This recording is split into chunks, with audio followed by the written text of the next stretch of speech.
jo crec que és el primer, en el seu primer llibre important, que és Bestiario, que és el llibre de contes de l'any 51, és el primer que escriu... Els personatges, diguem, parlen com realment la gent parlava. I això era una cosa que fins aleshores pensem en el que era la tradició de la literatura castellana. Una cosa encarcarada, que te mueres, com diuen. I ell és el primer que li dona aquest toc de simpatia, de frescura, de cortazaria 100%.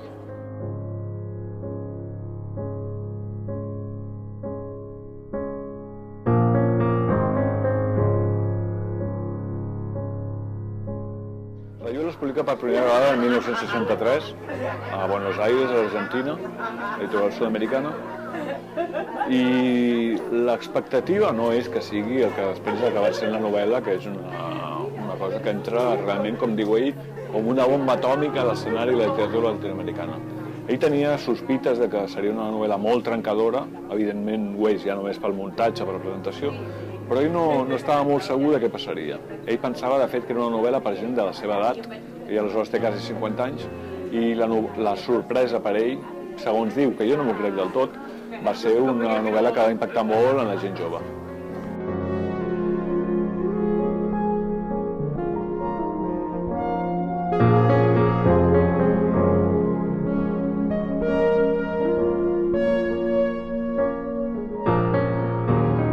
Evidentment, els darrers anys de la producció literària de Cortázar, diguem, els darrers anys de la seva vida, sobretot a partir de l'any 73, que és quan hi ha el cop d'estat a Xile, de Pinochet, 11 de setembre de 73, la literatura de Cortázar canvia d'una manera radical. Ell segueix escrivint, però sobretot es volca en un compromís polític que li fa fer unes obres literàriament, jo crec, no menys valuoses, però molt diferents, menys a favor de la imaginació com a favor de copsar, en la mesura del possible, la realitat, etc. Veuran una col·lecció que és realment única, perquè veuran coses tan pintoresques com totes les primeres edicions de Julio Cortázar, que és molt difícil de veure al món, o veuran coses tan rares com la seva darrera màquina d'escriure, una pipa en la que ell va fumar, el seu carnet d'identitat, la seva agenda telefònica, etc. Però més enllà d'això, que és allò que en diuen memorabilia, o sigui, coses estranyes, coses molt personals,